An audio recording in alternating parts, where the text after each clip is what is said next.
For most of the children in an impoverished community such as Alexandria, education is the one certain road out of poverty.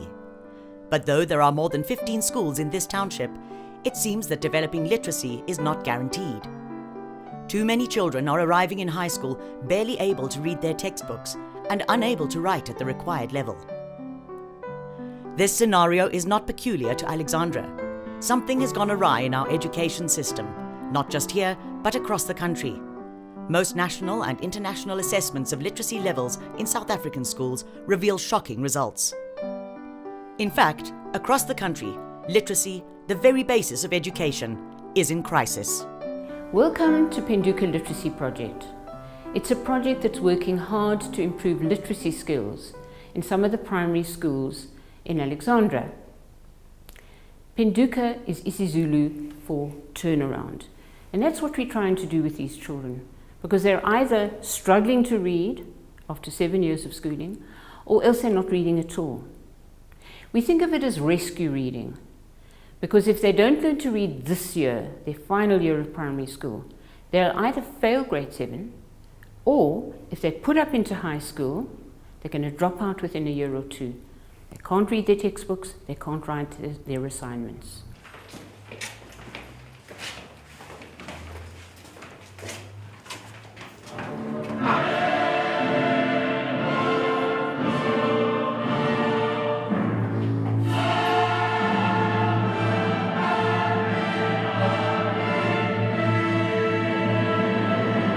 Phenduka has been developing its remediation program for more than 14 years, and bit by bit we've learnt what delivers.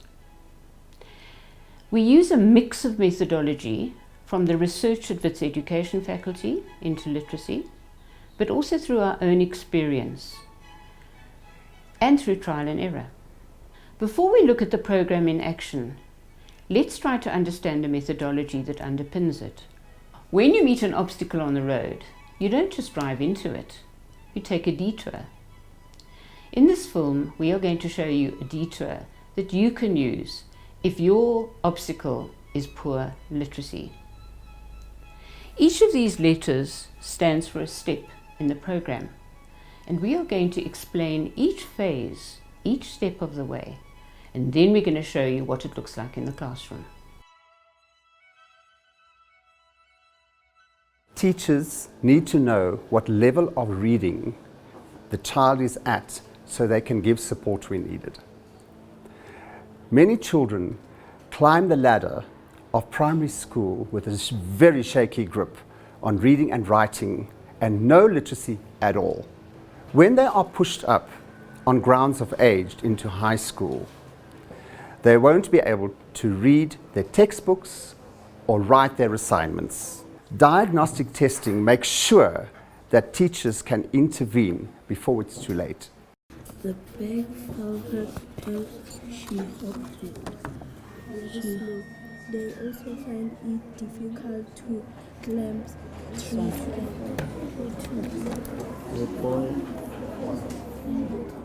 Teachers in schools often avoid diagnostic testing, using the number of children in classes as a reason.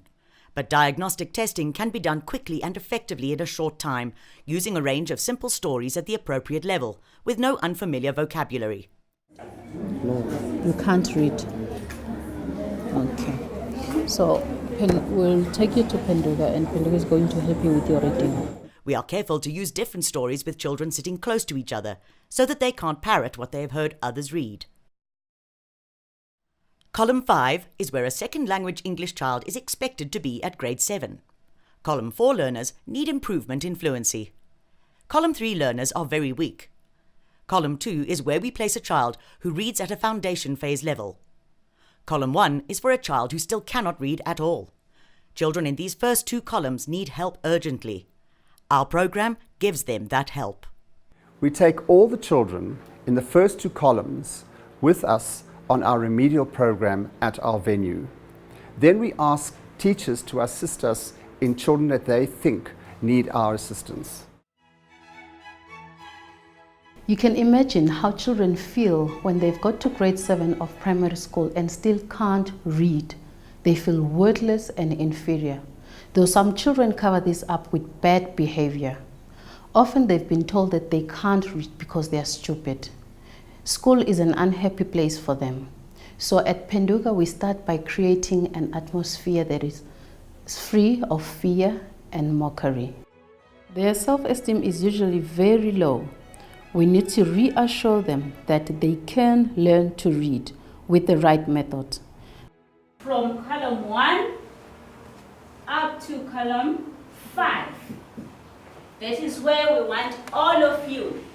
Are you going to get to column 5? Yes. How many of you are going to get to column 5? Let me see. It is a huge relief for them to know that their problem is acknowledged.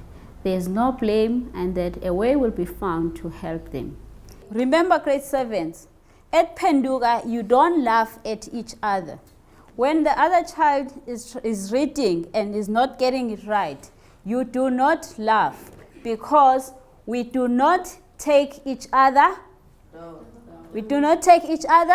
down, but we are lifting one another.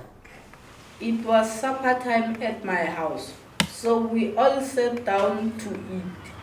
My mother put the meal on the table. Thank you, Morgan. That was great. Give him a clap. We explain that once you feel relaxed, you can concentrate better. And reading is all about concentrating. We do little exercises to improve concentration, and we show that scrutinizing is a big part of reading. Have you got it in your brain? Yes. Are you sure? Yes. Are you sure? Yes.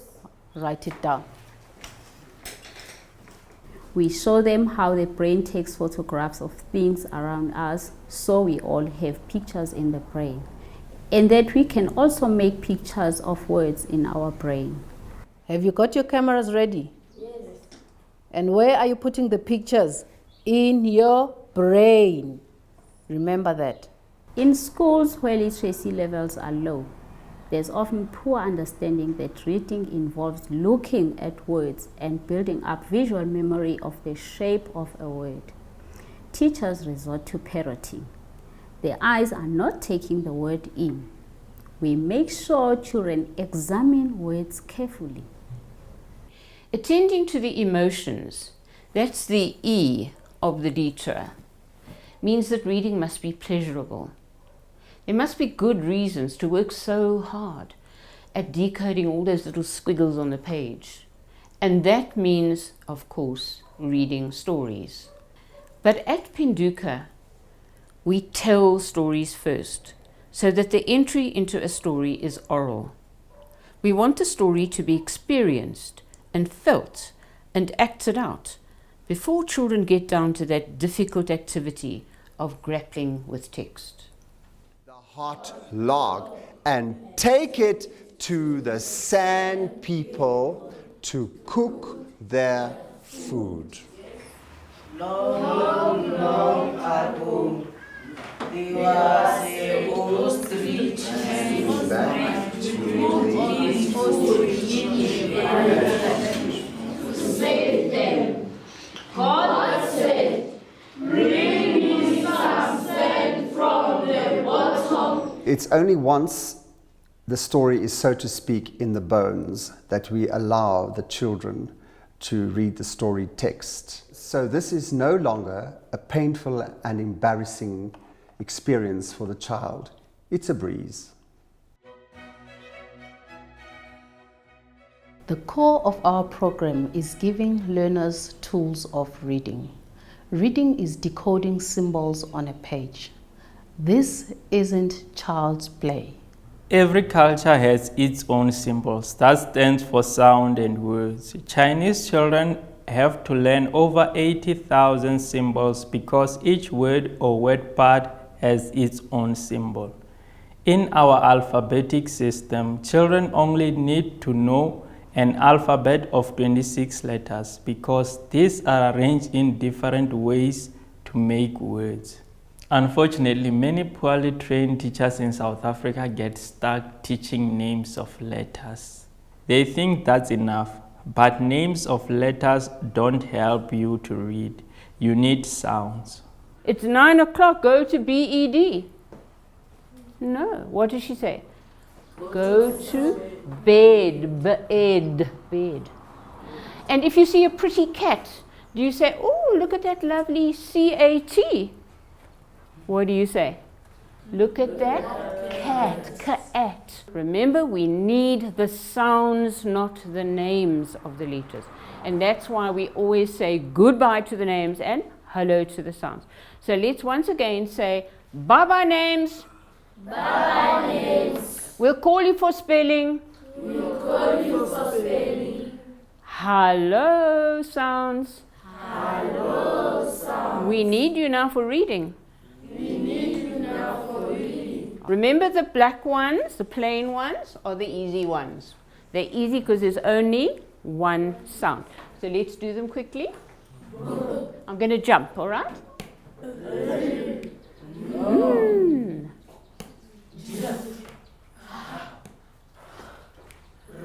See how long you can make that.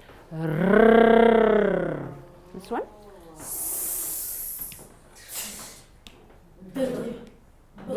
And remember, this one and this one are very similar. Put your hand here. Now say for me. Can you feel anything here? Yes. Now say b. It's the same here, but can you feel it jumping? B. All right. All right. Now we're going to do the difficult ones. In English, some letters make several sounds. This is confusing. So we use gestures to differentiate these different sounds. How many sounds has C got? C has got 3 sounds. Like in cat. Meow. Like in face. Like in ocean. The gestures help to fix the different sounds in the memory. Once children know the individual sounds, they are ready to learn combinations of sounds or blends. If they can recognize these quickly, this speeds up their reading. Like in the word phone. So I want you to quickly give me your own words that you can think of. The PH making the sound like in phone. Okay, I'll put phone down. There is a blend, PH. There is the word phone. You see your PH, there, coming up again.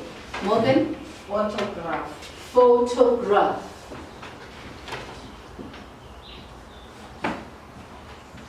Look at PH, we have the PH at the beginning and the PH at the end, making Mabudzi, picture. Look, picture. It's a P. We want PH. Nephew. Nephew. Sure. Beautiful word.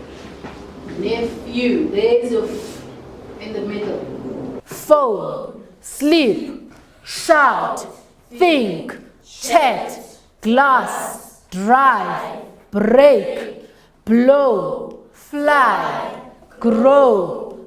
Now that children have tools of decoding, we show them how to sound words out. This process of oral processing is the most difficult part of reading. The child has to sound out each letter and hold memory in his brain until all the sounds are decoded. Then he has to mentally replay the sequence of sound. Lives in the jungle. I am long and It's not easy, but we practice this with them. Oral processing is slow but sure.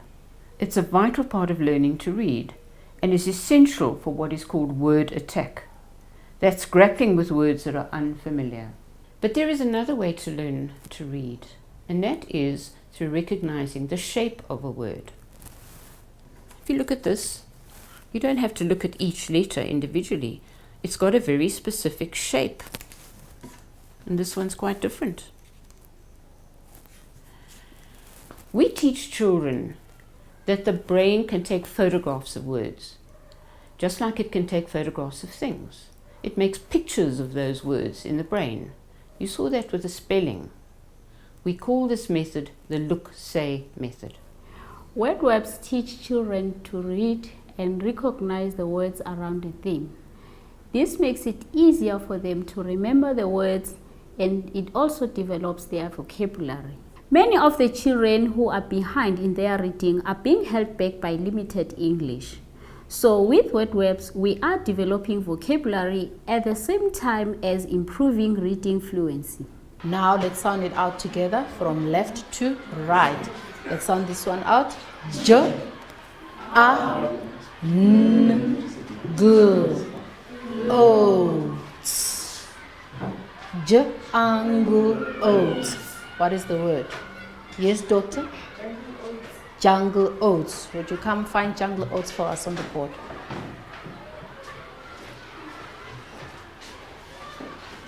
Find jungle oats.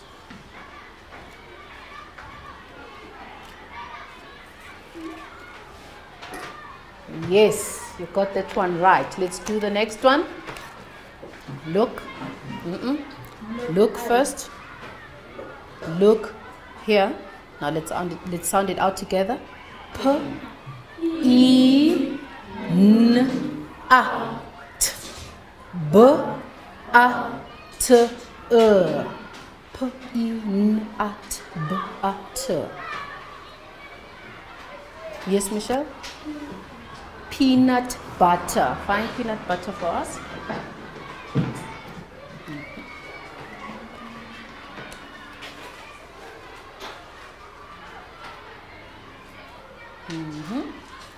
Good. Now let's do this one together. Sound it out with me. V, E, J, T, E, bulls. V, E, J, T, bulls. Muloko. Vegetables. Find vegetables for us. Eat. Remember, reading is looking. So you need to look at these words that I'm about to flash. And we're trying to make them automatic. We're putting them at the back of your brain so that you don't forget them. All right. Are your eyes ready? Yes. Are your eyes ready? Yes. Let's see. All together? Vegetables. Okay. Biscuits. Peanut butter. A roast chicken. Sausage. Bread. Coffee. Making words automatic means that children can recognize them at a glance. In fact, children get very quick at recognizing words with only a few clues. Watch this. Come on, I'm waiting for your hands. Linda, come on. There is the word peeping out. See? Yes, yes, Pont. Let's see. Chocolate. Our word webs start with simple vocabulary for food, body, clothes and furniture to more sophisticated vocabulary around animals, geography, transport and careers. We also use this instant recognition method for everyday automatic words. If children had to sound these words out, it would really hold them back. So we drill these words until they are recognized instantly. They are called high-frequency words. Most reading programs have a set of these and are drilled every day until they are automatic. Call, all, not, when, must, when. Once the children have learned the words for a word web and know them automatically, we play games that increase their recognition speed. Games like bingo, which is basically a word matching game. It's a really type of a look-say activity.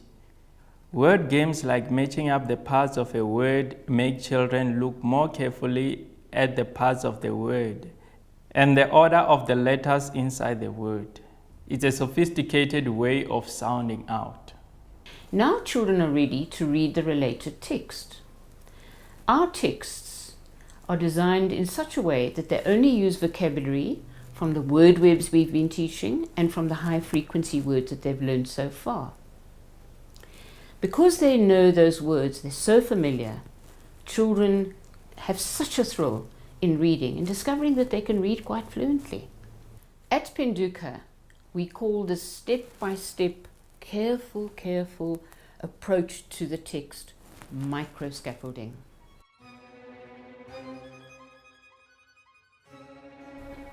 You've probably noticed that the teachers at Phenduka use a lot of gestures, actions, performance, pictures, realia, and so on in their teaching. There's a reason for this. Research has shown that mainstream schools tend to use one channel only, and that's the verbal channel. So it's pencil, paper, texts. But there are so many more dynamic channels that teachers can use that actually get through to children, especially children who are struggling. The educational psychologist Howard Gardner suggested that educators open up their view of intelligence and include a wider range of ways to learn. A new approach to teaching is gaining ground in education, based partly on Howard Gardner's ideas and the ideas of other educationalists too. Keep you warm. Listen to the thunder. Boom. It's called multi-literacies, and it uses many modalities, as you have seen in the teaching in this program.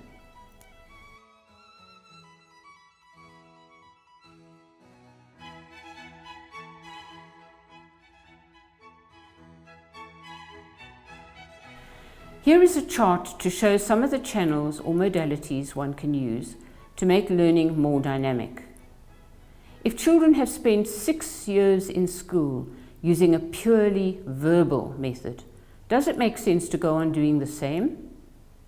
Many of the children who struggle with reading really blossom if they learn through action or through tactile methods or through performance. We call this approach a multimodality approach. It makes sense to use actions for learning to understand verbs. The verb is the lifeblood of the sentence because it carries the action. You really help fluency in reading if children have a bank of verbs they know fluently. Take. This one. Collect. This one. Push. Pull. Put. Find. Give. Know. We teach over 150 verbs in this way, starting with basic words and work up slowly to more complex verbs. So once again, we are expanding vocabulary as we teach reading. And we use performance to help learners remember the meanings of the more complex verbs. These performances are fun and fix the meaning in the memory. And it rained and rained and rained. Make the rain with me. It rained and rained and rained. And swam back to the top. It's become clear to us over the years that using a wide range of modalities gives everyone a chance to learn in a way that suits them. We really see children move forward and develop confidence. The people went up the mountain. They prayed to God. God said. It's especially exciting for us to see how storytelling comes alive when you use the full range of modalities. Pictures, props, a background, actions, sound effects, performance, and even realia. The excitement children experience as they read a full story with confidence, fluency and understanding, that excitement is their reward. And ours too.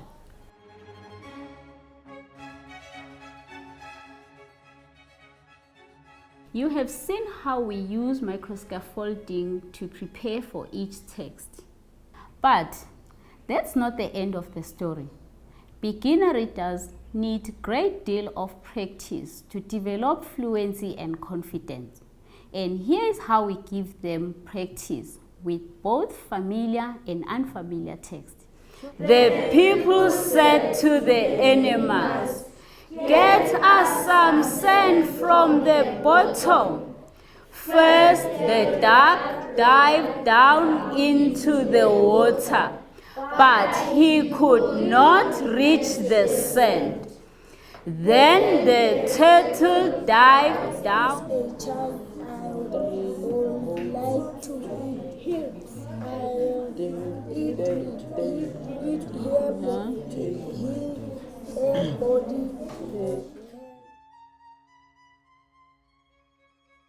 We also use a technique called repeated readings to develop fluency and confidence.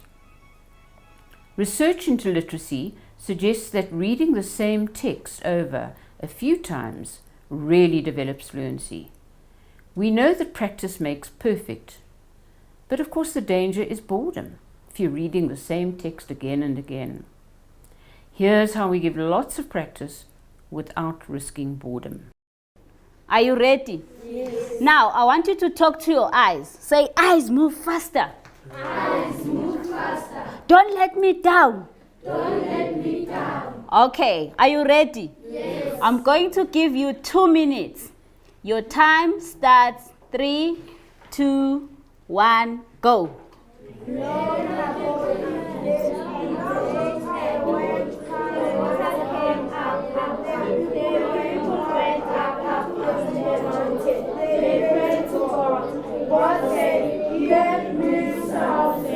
Is you are going to make sentences, and you're going to start with this column, and then you're going to look for something from this column, and then something from that column, and something from this column.